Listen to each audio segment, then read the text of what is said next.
नमस्कार दोस्तों, आप देख रहे हैं अनसुनी वॉइस, जहां हम आपको दिखाते हैं वो कहानियां जो अक्सर दबा दी जाती हैं, वो आवाजें जिन्हें कोई सुनना नहीं चाहता, और वो सच्चाई जिसे समाज अनसुना कर देता है। और आज हम आपके सामने लेकर आए हैं एक ऐसी घटना जिसने पूरे गांव, पूरे जिले और यहां तक कि पूरे प्रदेश को झकझोर कर रख दिया। यह कहानी है मासूम सृष्टि की, एक ऐसी बच्ची जिसकी जिंदगी के सपने तो अभी शुरू ही हुए थे, लेकिन हवस के दरिंदों ने उसकी सांसें छीन लीं। सृष्टि एक साधारण ग्रामीण परिवार की बेटी थी। सुबह सुबह अपने स्कूल के लिए निकली, चेहरे पर मासूम मुस्कान और आंखों में भविष्य की चमक। उसके माता पिता को क्या पता था कि यह उनकी बेटी का आखिरी सफर होगा। घर से निकलने के बाद जब दोपहर तक वह वापस नहीं आई तो परिवार बेचैन हो उठा। माँ बार बार दरवाजे पर जाकर राह देखने लगी। पिता इधर उधर दौड़ने लगे। पहले सोचा कि शायद स्कूल में कोई प्रोग्राम होगा या देर हो गई होगी, लेकिन जब घंटे बीत गए और कोई खबर नहीं आई तो घर वालों के पांव तले जमीन खिसक गई। गांव के लोग इकट्ठा हुए, सबने मिलकर खोजबीन शुरू की। किसी ने स्कूल में जाकर पूछा, किसी ने आसपास के घरों में तलाश की, लेकिन हर जगह से मायूसी ही हाथ लगी।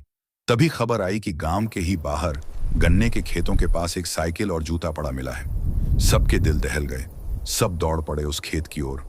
गन्ने के ऊंचे ऊंचे पौधों के बीच जब लोग अंदर घुसे तो वहां जो दृश्य सामने आया उसने हर किसी की आंखों से आंसू बहा दिए।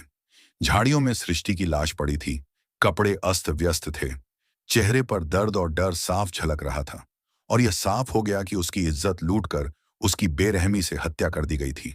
मां वहीं जमीन पर गिरकर बेहोश हो गई। पिता छाती पीटते हुए चिल्ला रहे थे कि मेरी बेटी ने किसका क्या बिगाड़ा था। गांव में चीख पुकार मच गई, औरतें रोने लगीं, बच्चे सहम गए। पूरा गांव गन्ने के उस खेत में जमा हो गया। जिसने उस खेत को देखा उसकी आंखों में डर और गुस्सा दोनों था। किसी का कहना था कि ऐसे हैवानों को फांसी देनी चाहिए, कोई कह रहा था कि इन्हें जिंदा जलाना चाहिए, लेकिन सबकी आवाज में एक ही मांग थी, हमें सृष्टि के लिए न्याय चाहिए। जब पुलिस को सूचना दी गई तो पुलिस मौके पर पहुंची, लाश को पोस्टमार्टम के लिए भेजा गया। लेकिन गांव वालों का गुस्सा शांत नहीं हुआ। लोग कहने लगे कि हमेशा ऐसा ही होता है, केस दर्ज होता है, जांच होती है, लेकिन अपराधी खुलेआम घूमते रहते हैं। प्रशासन के बड़े अफसर वहां पहुंचे। उन्होंने परिवार को समझाने की कोशिश की। पिता बार बार यही कह रहे थे कि हमें कोई मुआवजा नहीं चाहिए, हमें 50 लाख रुपए नहीं चाहिए, हमें सिर्फ इतना चाहिए कि हमें रोजगार दिया जाए ताकि हम अपने बाकी बच्चों को पाल पोस सकें और हमारी बेटी के गुनहगारों को कड़ी से कड़ी सजा मिले। अफसरों ने आश्वासन दिया कि दोषियों को जल्द पकड़ा जाएगा, परिवार को हर संभव मदद दी जाएगी। लेकिन गांव वालों का कहना था कि हमें अब वादे नहीं चाहिए, हमें अब लिखित गारंटी चाहिए। गुस्से में गांव वाले सड़क पर उतरने को तैयार हो गए। चारों तरफ माहौल तनावपूर्ण हो गया। हर कोई यही कह रहा था कि गन्ने का यह खेत अब सिर्फ खेती की जमीन नहीं रहा, यह खेत अब खून और चीखों की गवाही देता है। यहां एक मासूम की सांसें छीनी गईं, यहां उसकी मासूमियत रौंदी गई। माँ चीख चीख कर कह रही थी कि मेरी बेटी का क्या कसूर था, उसने तो सिर्फ स्कूल जाना चाहा था, किताबों से दोस्ती करना चाहा था। पिता रोते रोते यह कह रहे थे कि इंसाफ मिलने तक हम चैन से नहीं बैठेंगे। यह घटना सोशल मीडिया पर फैल गई, लोग आवाज उठाने लगे, हैशटैग बनने लगे। पूरा प्रदेश इस घटना से हिल गया। और यह सिर्फ एक गांव या एक लड़की का मामला नहीं रहा, यह हर उस बेटी का मामला बन गया जो हर रोज डर के साए में जीती है। लोग कहने लगे कि जब तक ऐसे दरिंदों को सख्त से सख्त सजा नहीं दी जाएगी, तब तक ऐसी घटनाएं रुकने वाली नहीं हैं।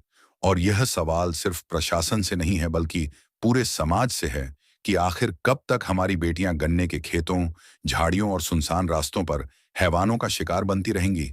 कब तक माँ बाप अपने बच्चों को स्कूल भेजते हुए डरते रहेंगे? कब तक मासूमियत हवस की आग में जलती रहेगी? और दोस्तों, यही सच है जिसे हम आपके सामने लाते हैं, क्योंकि यह कहानी सिर्फ सृष्टि की नहीं है, यह हर उस बच्ची की है जिसकी चीखें समाज ने अनसुनी कर दी। और हमारा मकसद है कि ऐसी कोई भी चीख अब अनसुनी न रह जाए। हम बार बार कहेंगे, बार बार दिखाएंगे, ताकि हर किसी तक यह दर्द पहुंचे और हर किसी के दिल में यह सवाल उठे कि आखिर कब तक, क्योंकि जब तक इंसाफ नहीं मिलेगा तब तक सृष्टि की आत्मा भी चैन से सो नहीं पाएगी। और यह खेत हमेशा गवाही देगा कि यहाँ एक बेटी ने अपने आखिरी लम्हे में मदद के लिए पुकारा था, लेकिन कोई नहीं आया। यही है दोस्तों अनसुनी वॉइस का सच, जो अनसुना था लेकिन अब अनसुना नहीं रहेगा।